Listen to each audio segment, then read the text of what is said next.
This is Unity, Joy of Life. I'm Nancy Norman, and this is your weekly wisdom. I want to share with you an old story, and it goes like this.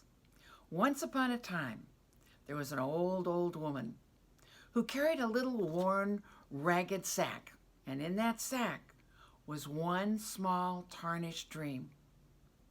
It was her reason for going on. Long since, all of her other dreams had been lost somewhere along the way.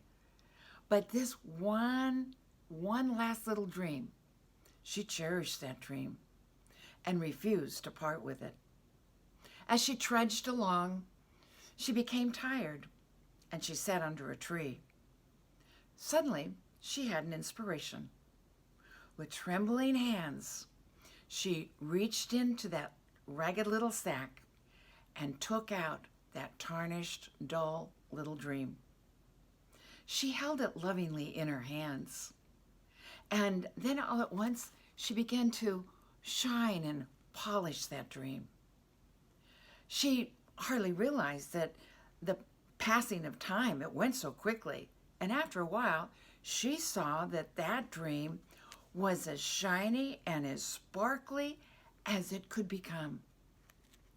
She held the dream up admiringly, up in front of her, and held it up and loved it.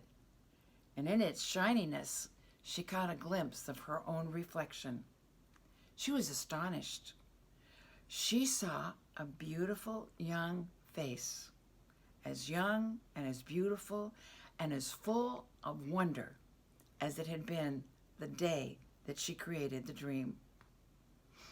All of a sudden, she was no longer tired. Dreams.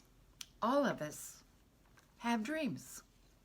And all of us have, at some point in time, lost some of our dreams.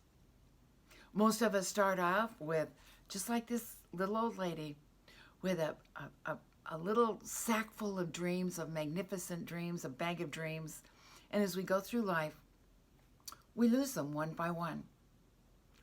Some of us even forget that we could dream. Hopefully, this last 6 months that you and I have had of staying quiet and indoors in our own homes, we've been able to reflect upon our lives, and maybe some of us have realized that we need to look at our dreams again. Look at our dreams. And maybe this is time for us to take up that precious dream and shine it and polish it. Shine it and polish it. Or maybe we've been given a new dream, a whole new dream. You know, it's never too late, or you're never too old, to follow a magnificent dream. Think of all the great people whose success didn't even start until later in life. Grandma Moses, she didn't start painting until she was in her 70s. At 78, she was known the worldwide. And at 92, she started writing her memoirs.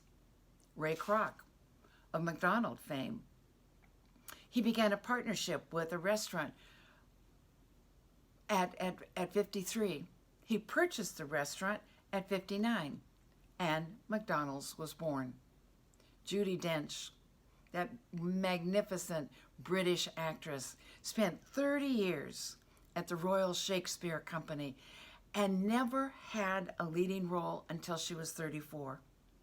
And it wasn't until she was in her 60s that she appeared in a James Bond movie, or in all of James Bond movies, and she became a household word. Oh, and yes, at the age of 64, she won an Oscar for the Best Supporting Actress as Queen Elizabeth I in Shakespeare in Love. And then there's Julia Child. Julia didn't even know how to cook until she was 36 years of age. After that, she learned to cook. She loved to cook. She showed other people how to cook. And she became world famous. And in fact, she changed the American palate. And of course, there's Colonel Saunders. Colonel Saunders Fried Chicken. He didn't become a professional chef until he was 40. Didn't franchise Colonel Saunders Kentucky Fried Chicken until he was 62. He was a pioneer in the franchise business. You see, all of these people had dreams and they had desires. And they held on to those dreams. They held on to those desires. They polished them, they shined them, and they blessed the world with their contributions. If you have a persistent desire or a persistent dream, it is God nudging you into action. It is God saying, go into action. Realize your dream. The time has come. Joseph Campbell said, do not be afraid. Follow your bliss. And the universe will open doors for you where there were only walls. And I would say, do not be afraid. Polish those dreams. Polish those desires. The world is ready for them. And they are ready to bless you and this magnificent world in which we live. God bless you and have a magnificent, magnificent week.